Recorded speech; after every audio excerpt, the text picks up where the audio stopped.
Les migrants africains illégaux sont une menace pire que les djihadistes pour Israël.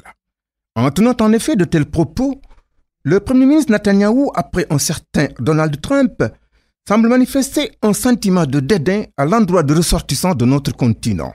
Les férus d'histoire pourront même parler de discours qui portent en germe le réveil de vieux démons qui ont souvent contribué à l'isolement de l'État d'Israël. Il s'agit entre autres d'une forme d'arrogance et de l'attachement profond à la croyance d'un peuple, le sien, au-dessus de tous les autres. Nous pouvons certes lui concéder le droit souverain d'expulser de son territoire des irréguliers, mais pas d'établir une comparaison entre les près de 40 000 Africains fuyant les zones de guerre du Soudan et de l'Érythrée aux forces du crime djihadiste.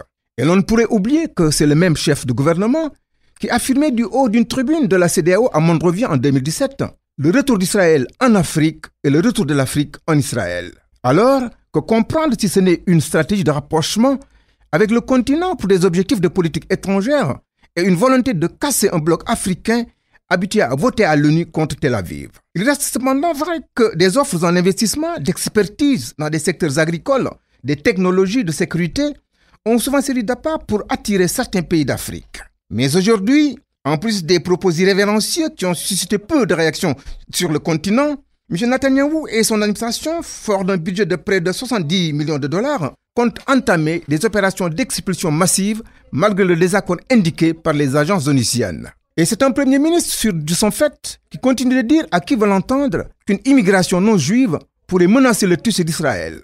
Heureusement qu'il y a des progressistes dans ce pays pour s'inscrire en faux contre lui et l'accuser de trahir les valeurs juives.